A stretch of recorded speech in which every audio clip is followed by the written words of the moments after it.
একজন কথা বলো।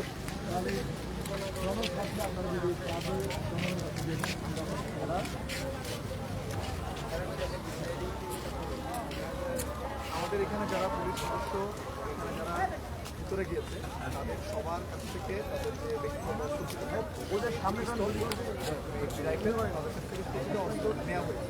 অস্ত্রগুলো জমা নিয়ে আমাদের অস্ত্রগুলো যে অ্যামুনিশন ছিল সেগুলো বের করা হয়েছে।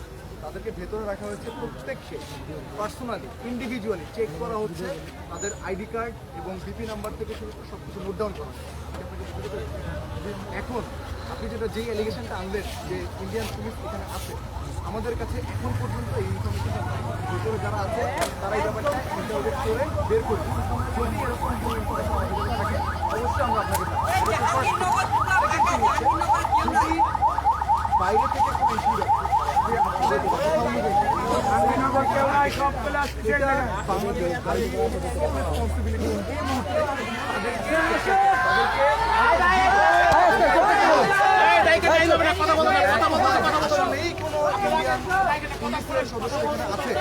আমি আপনাদেরকে কথা দিচ্ছি, আপনাদের হাতে হয়তো আমরা দিতে পারবো না, এখানে সামনে এলে আমরা দেখাবো যে আমরা পেয়েছি এবং তার যথাযথ ব্যবস্থা গ্রহণ করা হচ্ছে।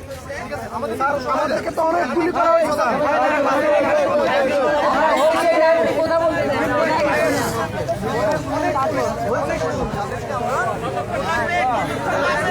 আইডেন্টিফিকেশনের সময় টাইমে লাগবে।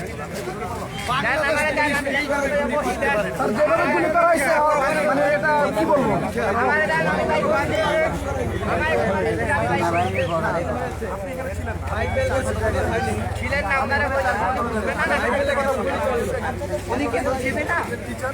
আপনি যেভাবে আমাদেরকে রেসপেক্ট দিয়েছেন, আই রেসপেক্ট ইউর। আপনি একটা অ্যাসিস্ট্যান্ট বলছেন, আপনাকে তো বুঝতে হবে যে এখানে যারা আছে তারা কর্মসূচিতে অনেক কিছু দেখে অনেক কিছু বলবে, বাট আপনাকে বুঝতে আপনার অ্যাসেসমেন্টটা কিছু কাজে লাগে, আপনাকে তো বুঝতে হবে এই ভিতরে কেউ আছে কিনা। এইটুকু আপনাদেরকে বলি, আপনাদেরকে সারাদিন সেনাবাহিনী আজকে কোনো ধরনের বিশ্বাস তো রাখে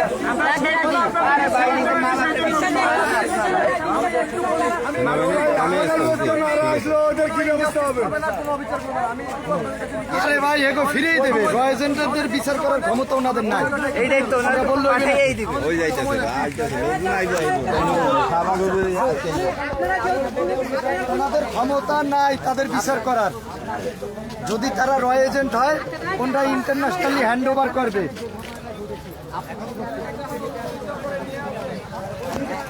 আমরা যারা এখানে আছি আমরা গাড়ি নিয়ে যাচ্ছি।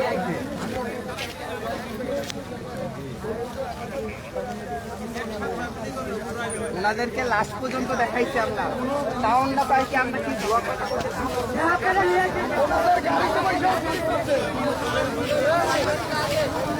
আমরা বর্তমানে আছি সাভার শিরানগর সাভার ক্যান্টনমেন্টের সামনে। বর্তমানে এখন হচ্ছে গিয়া সাভার ক্যান্টনমেন্টের ক্যাপ্টেন যে উনি হচ্ছে কথা বলছে জনগণের সাথে। ঠিক আছে, উনি আমাদেরকে বলতেছে যে আর্মিদেরকে পাওয়া গেছে তাদেরকে ওনারা মানে সার্চ করতেছে, যদি কোনো কিছু পাওয়া যায় উনি বলতেছে যে আপনাদের হাতে তো আমরা তুলে দিতে পারবো না, যদি ওনাদেরকে আইডেন্টিফাই করা যে ইন্ডিয়ান পুলিশ, আমরা ওনাদেরকে আপনাদের হাতে তুলে দিতে পারবো না ঠিকই, বাট আমরা ওনাদেরকে আপনাদের সামনে আইনে দেখাবো যে আমরা তাদের কী ব্যবস্থা নিচ্ছি, তাদের বিরুদ্ধে যথাযথ ব্যবস্থা নেওয়া হবে। আর যদি আমরা যে অভিযোগটা করেছি সেটা যদি সঠিক হয় তাহলে তারা যথাযথ ব্যবস্থা নেবে। সাভার ক্যান্টনমেন্টের ক্যাপ্টেন আমাদেরকে বলতেছে আর কি, এই হচ্ছে বর্তমান পরিস্থিতি। আপনারা সাভার ক্যান্টনমেন্টের আশেপাশে যারা আছেন সবাই একটু তাড়াতাড়ি চলে আসেন, কারণ হচ্ছে এখানে জনগণ অত বেশি না, সর্বোচ্চ 1-150 আছে। আমাদের আরও জনগণ প্রয়োজন এবং ছাত্র ভাইয়েরা যারা আছেন সবাই একটু তাড়াতাড়ি চলে আসার ট্রাই করেন।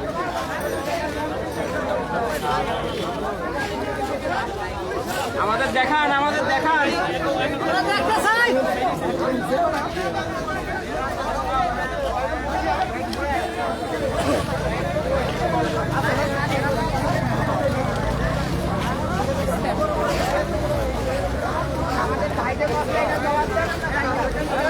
ওরা হচ্ছে ইন্ডিয়ান আর্মিগুলো, আপনাকে দেখাই। এটা হচ্ছে ঢাকা টাঙ্গাইল হাইওয়ে, এটা হচ্ছে সাভার ক্যান্টনমেন্টের সামনে, এটা ঢাকা টাঙ্গাইল হাইওয়ে।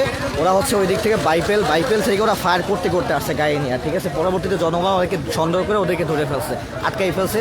অনেক জনগণ ছিল, তার জন্য হচ্ছে ওরা পালাইতে পারে না এবং ফায়ারও করতে পারে না, যেহেতু ক্যান্টনমেন্টের সামনে আর্মি ছিল, ওরা ফায়ার করতে পারে না। পরবর্তী জনগণ যখন ওদেরকে ধরছে তখন ওদেরকে শেল্টার দিয়ে ভিতরে নিয়ে গেছে, কারণ ওরা বলতেছে ওদেরকে সার্চ করতেছে, ঠিক আছে, আইডেন্টিফাই করা হচ্ছে ওরা আসলে তো পরিচয় কি। বাট জনগণের স্পষ্ট ভাষ্য মতে ওরা হচ্ছে হিন্দিতে কথা বলতেছিল এবং ওদের হচ্ছে যে পোশাকটা ওরা দেখা চিনে ফেলছে যে এটা ইন্ডিয়ান আর্মির পোশাক, ঠিক আছে। তো আপনারা আশেপাশে যারা আসেন সবাই একটু তাড়াতাড়ি চলে আসেন এবং রিকোয়েস্ট করবো যারা সাভারে আসেন, সাভার জোনের যে রিপোর্টাররা আছে যে কোনো বিভিন্ন টেলিভিশনের, তাদেরকে একটু যোগাযোগ করার জন্য, তাদেরকে জানানো, ঠিক আছে। কারণ তাদেরকে জানাইলে তারা হচ্ছে রিপোর্টার আসলে এখানে অনেক হেল্প হবে। সবাই একটু জানান প্লিজ, রিপোর্টার যারা আছে সাভার জোনের যারা রিপোর্টার আছে সবাইকে একটু প্লিজ তাড়াতাড়ি আসতে বলেন। সাভার ডিভিসিসের ঠিক অপোজিটে সাভার সেনানিবাস, সাভার ক্যান্টনমেন্টের গেট, সবাই একটু প্লিজ তাড়াতাড়ি আসেন। 80+ ইন্ডিয়ান আর্মি, 80+ ইন্ডিয়ান আর্মি না তো পুলিশ, যে কোনো একটা হবে জনগণের ভাষ্য মতে। আমার ঠিক বাসার অপোজিটে, তো আমি বাসার সাত থেকে দেখতেছিলাম গ্যাঞ্জাম, পরবর্তীতে আইসা দেখি যে এই হচ্ছে অবস্থা। আপনারা প্লিজ একটু তাড়াতাড়ি আসেন।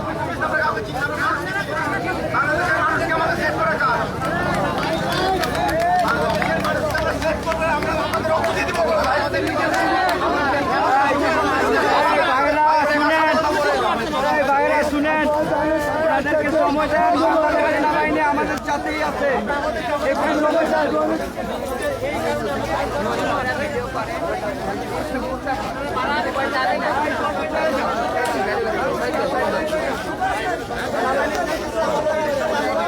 এই হচ্ছে বর্তমান পরিস্থিতি। একটাই রিকোয়েস্ট, যারা সাভারের আশেপাশে আছে কিংবা ঢাকার যারা আমার লাইভটা দেখছে, তো যারা সাভার জন্য যে রিপোর্টাররা আছে তাদেরকে একটু কল করে জানাবেন যে এই লোকেশনটা দিয়ে দেবেন, সাভার ডিএসএস ক্যান্টনমেন্টের ঠিক অপোজিটে, ঠিক আছে। ওদের এই সেনানিবাস এই গেটের সামনে এখানে মূলত ঘটনা ঘটছে।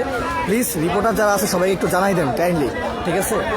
এখানে জনগণ সেনাবাহিনীর কথা শুনতেছে না, আবার সেনাবাহিনীর জনগণের কথা শুনতেছে না। জিনিসটা হচ্ছে গিয়া একটা বিশৃঙ্খলা পর্যায়ে চলে গেছে। ইভেন এই যে গাড়ি করে অ্যাম্বুলেন্সের পর অ্যাম্বুলেন্স, এই যে দেখেন লাশের পর লাশ যাচ্ছে, মানুষ আহত নিহত অবস্থায়, গুলি প্রায় 200+ গুলিবিদ্ধ এবং 30 থেকে 40 জন মারা গেছে, ঠিক আছে। সো এই টাইমের আসলে কার ইন্ডিয়ান আর্মি কেন ঢুকে আমাদের উপর ফায়ার করবে, কেন ফায়ার করবে, এই জবাব দিতে হবে। প্লিজ আপনারা জানান, প্লিজ সংবাদকর্মীদের প্লিজ ওদেরকে জানান, ওদেরকে আমাদের খুব প্রয়োজন।